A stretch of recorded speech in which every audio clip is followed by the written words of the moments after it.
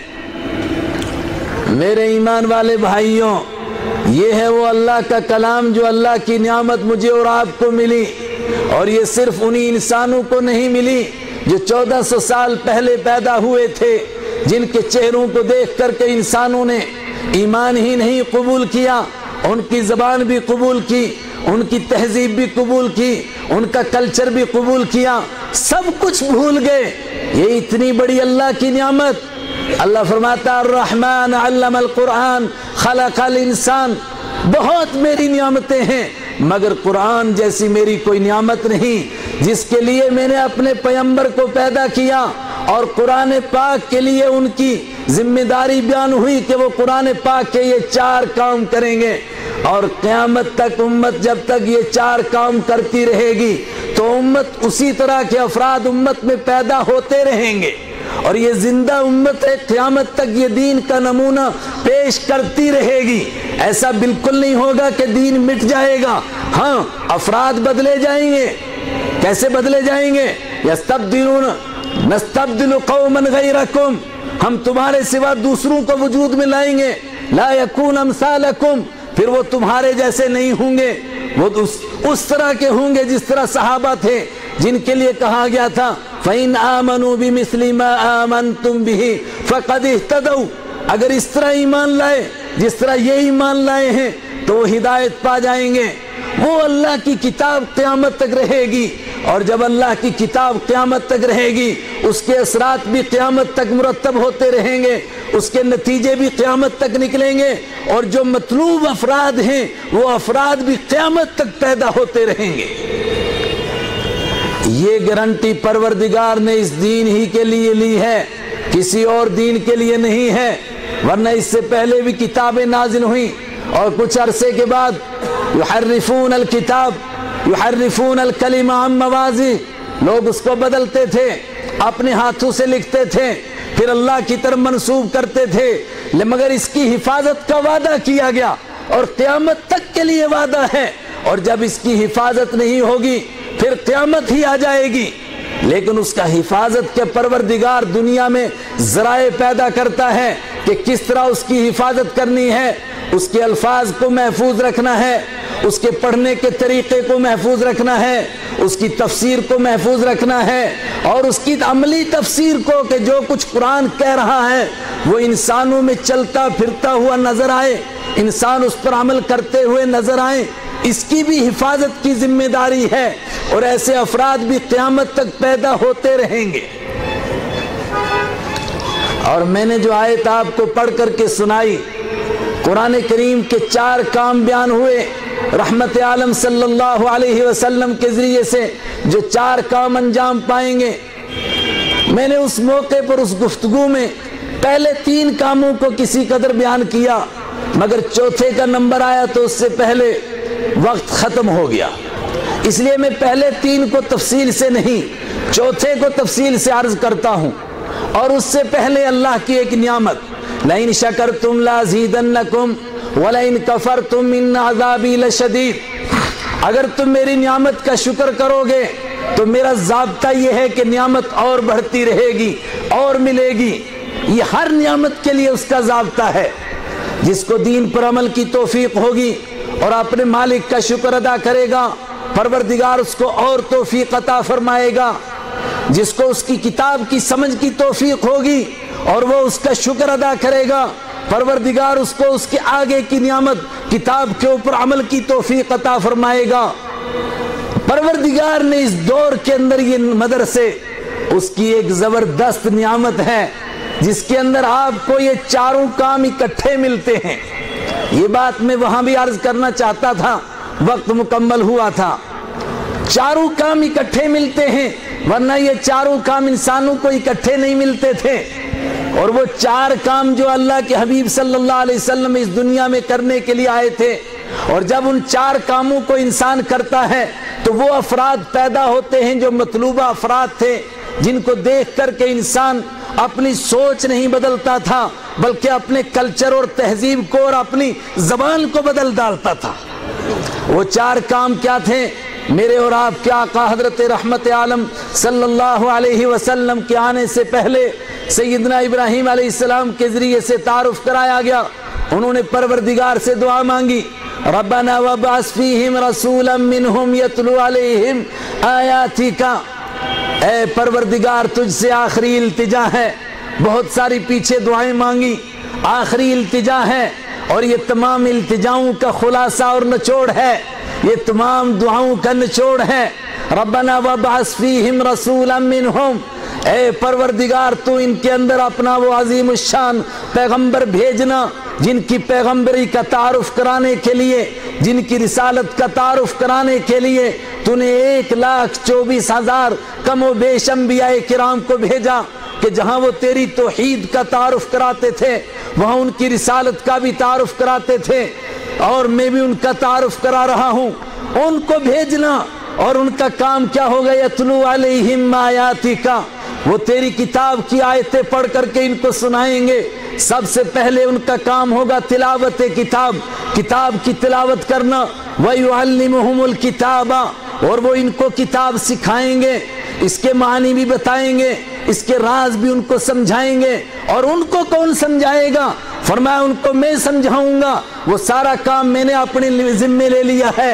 وہ جو مشقتیں اٹھاتے ہیں اور جو پریشانیاں اٹھاتے ہیں وہ تو صرف انسانوں کے لیے نمونہ بننے کے لیے، وہ پروردگار جو ان کو چند لمحوں کے اندر زمین سے لے کر کے 7ویں آسمان پر پہنچا سکتا ہے، اور چند لمحوں میں مسجد حرام سے مسجد اقصیٰ پہنچا سکتا ہے، اس کے لیے کون سا مشکل تھا کہ 500 کلومیٹر کا سفر کرنا تھا، مکہ سے مدینہ جانا تھا، تو آپ 1 ہفتے میں تشریف لے جائیں اور مشقت برداشت کرتے ہوئے تشریف لے جائیں۔ وہ پروردگار چاہتا تو جس طرح براق بھیج دیا تھا اور جس طرح آسمان کے لیے سیڑھی لگ گئی تھی اور چند لمحوں میں آپ تشریف لے گئے تھے، اسی طرح وہ آپ کو مدینہ پہنچا دیتا، مگر اس طرح نہیں پہنچایا۔ وَإِذْ يَمْكُرُ بِكَ الَّذِينَ كَفَرُوا لِيُثْبِتُوكَ أَوْ يَقْتُلُوكَ أَوْ يُخْرِجُوكَ وَيَمْكُرُونَ وَيَمْكُرُ اللَّهُ وَاللَّهُ خَيْرُ الْمَاكِرِينَ۔ وہ منظر بھی دکھایا کہ مشرکین آپ کے در کے اوپر بیٹھ گئے اور انتظار میں ہیں کہ جب وہ باہر نکلے تو ان کی اس چراغ کو ہمیشہ کے لیے گل کیا جائے۔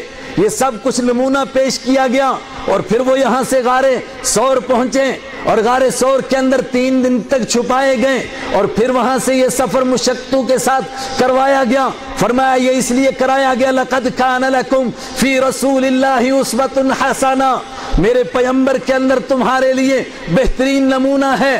اس نمونے کے لیے سب کچھ کیا ہے، ورنہ آپ سنتے ہیں کہ وہ 1 ہفتے تک نہیں، 1 مہینے تک بھوکے رہتے تھے اور پیٹ پر پتھر باندھتے تھے، تو کیا پروردگار ان کے لیے دنیا میں انتظام نہیں کر سکتا تھا؟ پروردگار نے تو فرشتوں کو بھیجا کہ اگر آپ چاہیں تو ان پہاڑوں کو سونے کا بنا دیا جائے۔ فرمایا میں یہ نہیں چاہتا ہوں، اس لیے کہ نظر اس کے اوپر ہے کہ سارے امتیوں کو سونے کے گھر نہیں ملیں گے اور سارے امتی پیٹ نہیں بھر سکیں گے، تو پھر جو بھوکے رہیں گے وہ احساس کمتری میں مبتلا ہو جائیں گے۔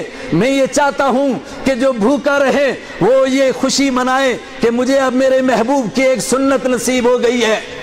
جس کو پیٹ پر پتھر باندھنے کا موقع آئے وہ یہ خوشی منائے کہ مجھے اللہ کے محبوب کی ایک سنت نصیب ہو گئی ہے، ان کو 3 بیٹے دیے گئے اور یکے بعد دیگرے بیٹے اٹھائے گئے۔ مشرکین نے مذاق بھی اڑایا، اس لیے کہ انسانوں کے لیے نمونہ تھے۔ کل کسی کا رشتہ دار گزرے گا، اس سے کہا جائے گا صبر کر، وہ کہے گا کہ تیرا بیٹا مرا ہوتا تو صبر کر کے دکھاتا، اس کو بتایا جائے کہ وہ دیکھو میرے محبوب کس طرح صبر کرتے ہیں۔ ان کے 70 ساتھیوں کو ایک ہی لائن میں لگایا گیا۔ اللہ اگر چاہتا تو ایسا نہ کرتا، لیکن کر کے دکھایا گیا تاکہ کل امت کے ساتھ جب یہ حالات پیش آئیں تو امت اسی طرح پہاڑ بن جائے جس طرح ان کے محبوب بنے تھے، اللہ کے محبوب بنے تھے، اللہ حبیب کبریا بنے تھے۔ یہ سارا نمونہ دکھانے کے لیے، ورنہ اللہ کے لیے کوئی مشکل نہیں ہے۔ اور اللہ کو پیار کس قدر ہے، فرمایا صرف نمونہ بنانے کے لیے، ورنہ ما انزلنا علیک القرآن لتشقى، قرآن اس لیے نازل نہیں ہوا کہ آپ مشقت میں پڑ جائیں، اپنے آپ کو مشقت میں ڈالیں اور جبرائیل تلاوت کریں تو آپ ان کے ساتھ تلاوت کریں۔ لا تحرک به لسانک لتعجل به، آپ اپنی زبان مبارک کو ہلائے جبرائیل کے ساتھ، اور اتنی آپ کو تکلیف ہو، مجھے یہ بھی گوارا نہیں۔ لا تحرک به لسانک، آپ کو زبان ہلانے کی ضرورت نہیں، تو پھر یاد کیسے ہوگا؟ ان علینا جمعہ، ہمارے ذمے ہے کہ اس کو آپ کے سینے میں جمع کریں، ہم آپ کے سینے میں جمع کریں گے، اور ایسا جمع ہوگا کہ جو ہم چاہیں تو وہ الگ بات ہے، ورنہ کبھی بھولے گا نہیں، اور اس کے بعد ہم اس کو آپ کی زبان پر جاری کریں گے۔ ثم ان علینا بیانہ، پھر ہمارے ذمے ہے اس کی مراد اور اس کا مطلب آپ کو بتا دینا، اور ہم نے آپ کے اوپر اسی لیے کتاب نازل کی ہے لتبین للناس، تاکہ آپ اس کو لوگوں کے سامنے بیان کریں۔ تو آپ کا دوسرا کام ہے وَيُعَلِّمُهُمُ الْكِتَابَ، آپ ان کو کتاب سکھائیں، وَالْحِكْمَةَ، اور آپ ان کو حدیث سکھائیں، آپ ان کو کتاب کے چھپے ہوئے راز بتائیں، آپ ان کو کتاب کے موتی بتائیں، آپ ان کو کتاب کے موتی نکال کر کے دکھائیں۔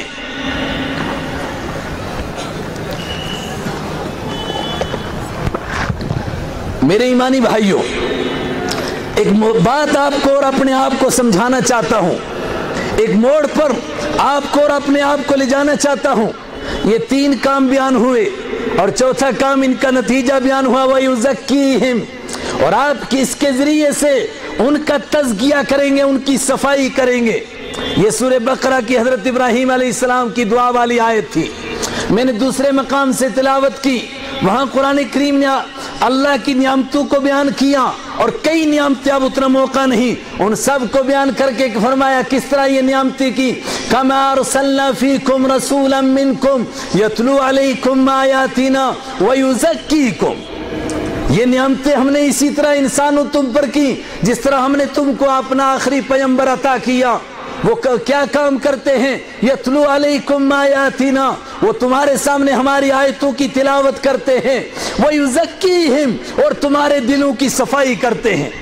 وہاں فرمایا تھا آخری نمبر پر، چوتھے نمبر پر جا کر کے کہ وہ دلوں کی صفائی کرتے ہیں، یہاں دوسرے نمبر پر بیان کیا ہے جن لوگوں کو قرآن کریم کی حکمتیں سمجھنا آئیں، جن کو سمجھانا آئیں، آپ ان سے پوچھئے، تفصیل میں نہیں جا سکتا ہوں۔ انہوں نے لکھا ہے کہ وہاں یہ بتایا گیا کہ تمام عبادتوں کا نچوڑ اصل میں یہی ہے وَيُزَكِّيهِمْ، اور جب تک یہ نہ نصیب ہو جائے تو تب تک تمام کام بیکار ہے۔ جس کو کتاب نصیب ہو جائے اور کتاب کا علم نصیب ہو جائے مگر اس کے باوجود بھی دل کی صفائی نصیب نہ ہو، اس کا مطلب وہ مقصود تک نہیں پہنچا، وہ منزل تک نہیں پہنچا۔ سَأَصْرِفُ عَنْ آيَاتِنَا الَّذِينَ يَتَكَبَّرُونَ، ہم ان آیتوں سے پھیر دیتے ہیں ان لوگوں کو، یہ آیتیں نہیں نصیب کرتے، ان آیتوں کے اوپر عمل نصیب نہیں کرتے ان لوگوں کو۔ الذین یتکبرون، جو اکڑتے ہیں۔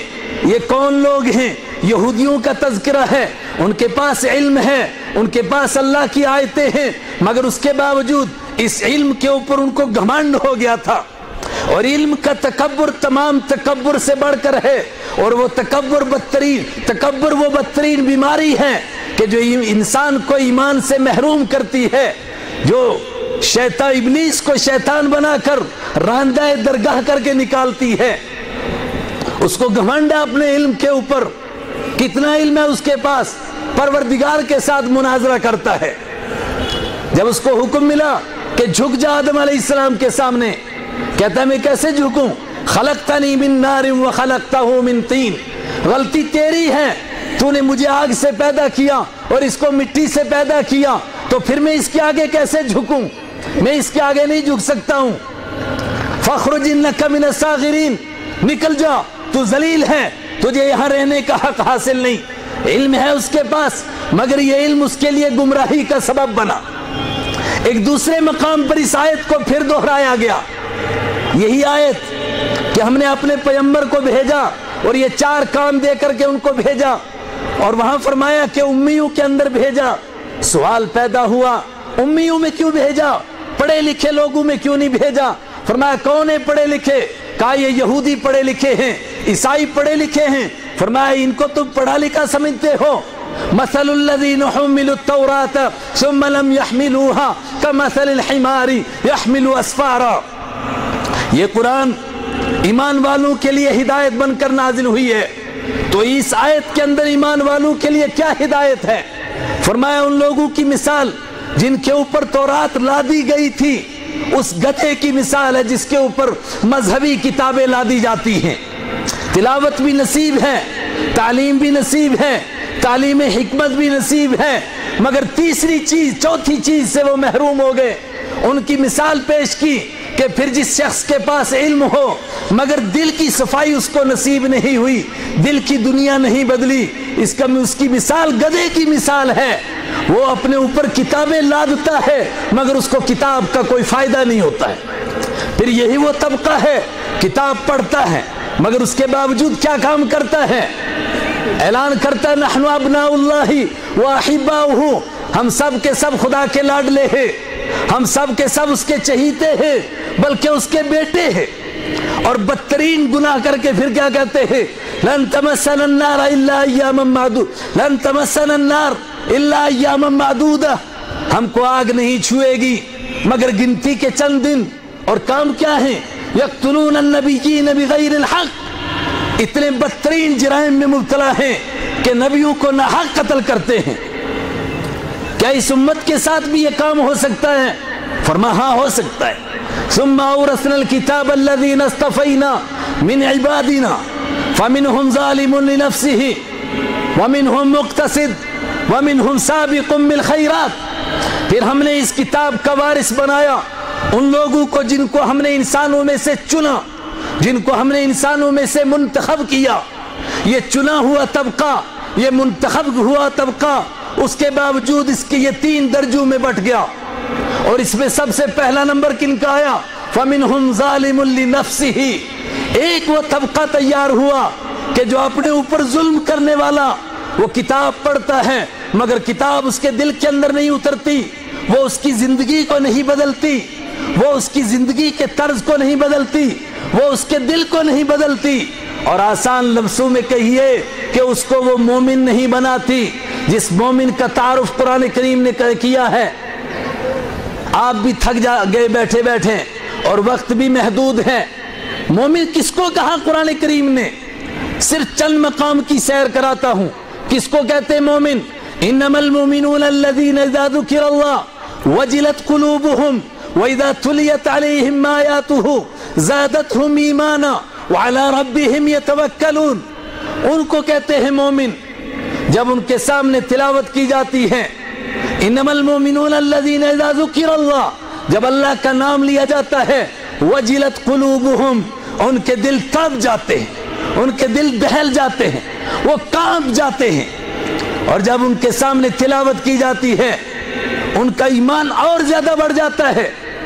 انما المؤمنون الذين آمنوا بالله ورسوله ثم لم يرتابوا، مومن وہ ہیں جو ایمان لائے، اللہ کو مان گئے، اللہ کے حبیب کو مان گئے، آخرت کو مان گئے، ثم لم يرتابوا، پھر انہوں نے شک نہیں کیا، مطلب اس کے بعد زندگی کا سفر گزرا، اس سفر میں انہوں نے ثابت کیا کہ واقعتاً ہم اللہ ہی کے ماننے والے ہیں، اس کے سوا کسی کو نہیں مانتے ہیں۔ مومن کی کیا شان ہے؟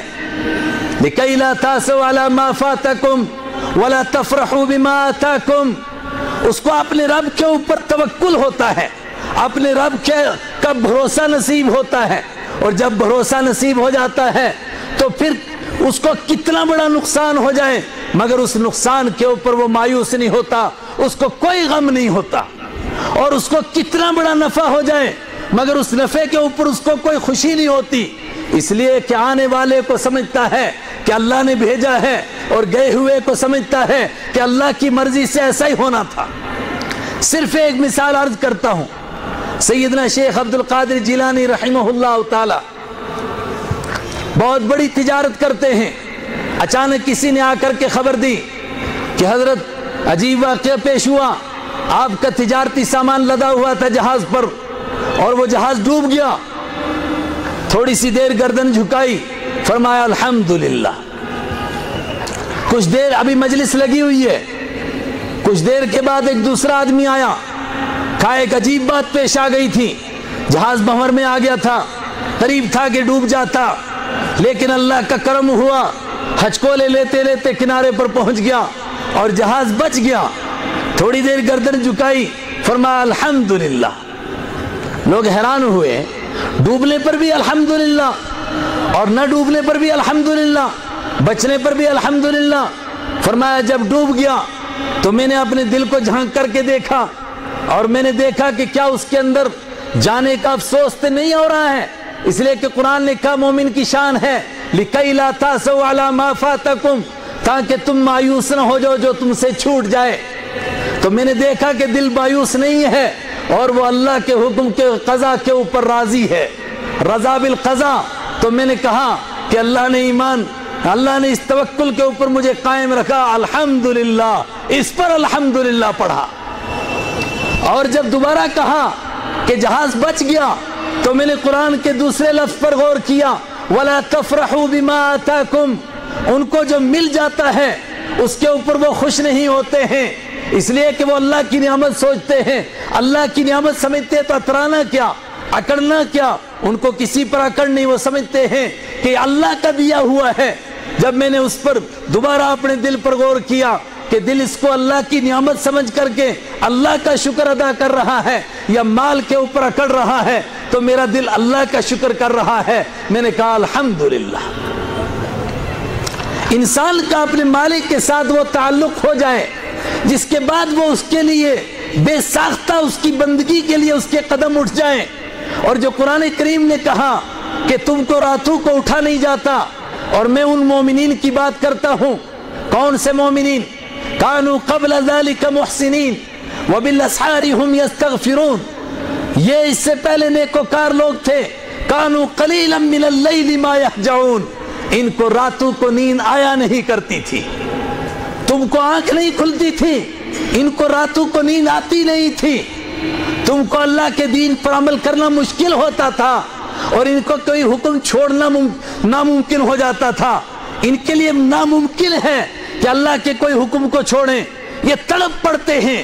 وہ کون سی چیز تھی، وہ کس طرح دنیا کی دل کی دنیا بدلتی تھی کہ گاؤں سے ایک چل کر کے ایک عورت آتی تھی اور بڑے مجمع کے سامنے کہتی تھی اللہ کے حبیب مجھ سے ایک گناہ ہو گیا، مجھ سے وہ بدتر گناہ ہو گیا ہے، میرے اوپر اللہ کا حکم نافذ کیجئے۔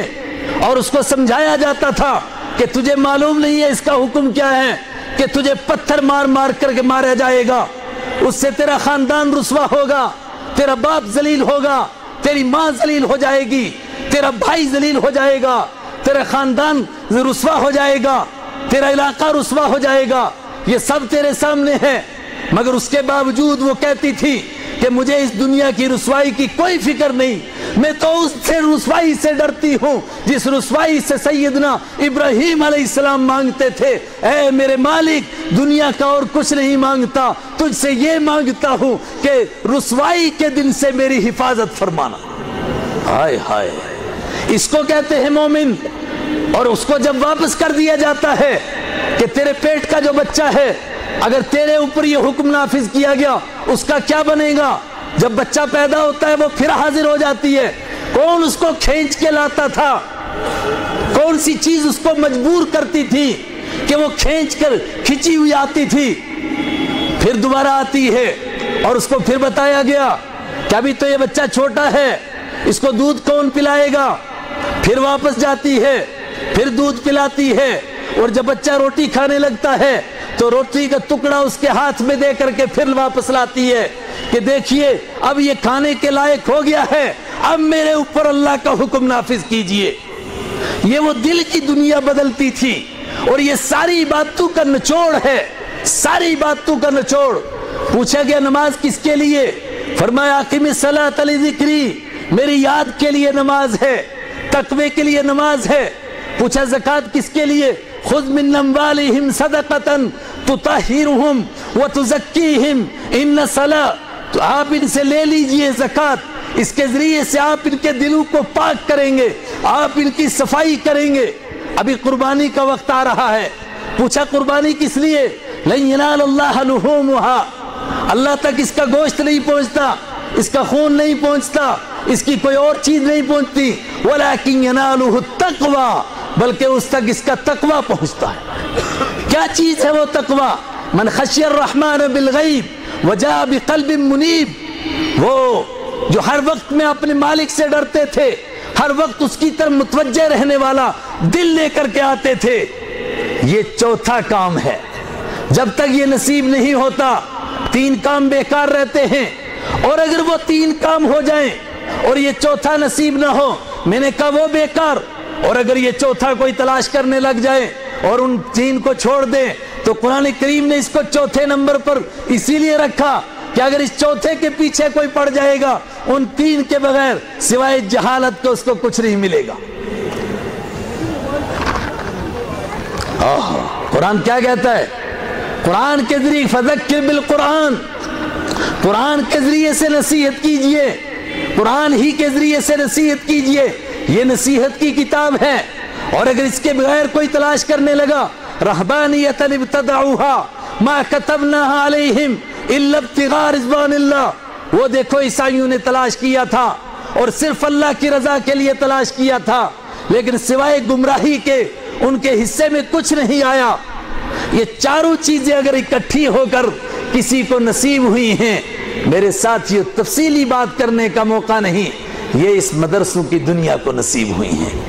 تلاوت بھی ہے، تعلیم کتاب بھی ہے، تعلیم حکمت بھی ہے، اور تزکیہ نفوس بھی ہے، اور کوشش کی جاتی ہے کہ وہ افراد تیار کیے جائیں جن کو دیکھنے کے لیے دنیا کی آنکھیں ترس رہی ہیں کہ قرآن کی چھاؤں میں پلنے والے، قرآن کے سائے میں تربیت پانے والے، قرآن کے ماحول میں پل کر جواں ہونے والے کیسے انسان ہوتے ہیں، ان کی زندگی کیسی ہوتی، ان کا لین دین کیسا ہوتا ہے، ان کے اخلاق کیسے ہوتے ہیں، ان کے معاملات کیسے ہوتے ہیں، وہ کیسے انسان تھے کہ جن کے چہروں کو دیکھ کر لاکھوں کو ایمان نصیب ہوتا تھا۔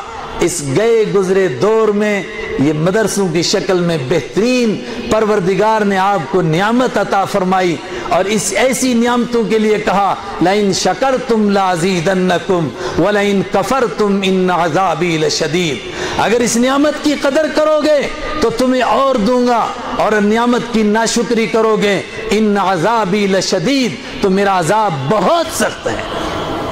شیطان بہکاتا رہتا ہے ہمیں کہ نہیں ابھی تو اس میں یہ کمزوری ہے، ابھی اس میں یہ کمی ہے، ابھی اس میں یہ کمی ہے، لیکن میں پوچھتا ہوں کیا کوئی اور طریقہ، کیا کوئی اور راستہ بھی ہے؟ جو 4 کام اللہ نے اپنے پیغمبر کے بیان کیے وہ ہم کو کہیں نصیب ہو سکیں، وہ یہی نصیب ہو سکتے ہیں۔ اللہ مجھے بھی اور آپ کو ان مدرسوں سے جوڑ دے، ان سے وابستہ فرما دے، یہ ہمارے لیے ہماری زندگی کا محور بن جائے، ہماری زندگی کا مقصود بن جائیں، اور یہ 4 کام پروردگار ہم کو قرآن کریم کے نصیب فرمائے۔ اللہ کی نعمتوں میں قرآن سے بڑھ کر کوئی نعمت نہیں، اور قرآن میں نے کہا کہ یہ اس کے 4 بنیادی کام ہیں، اللہ یہ چاروں ہم کو نصیب فرمائے۔ وآخر دعوانا الحمدللہ رب العالمین۔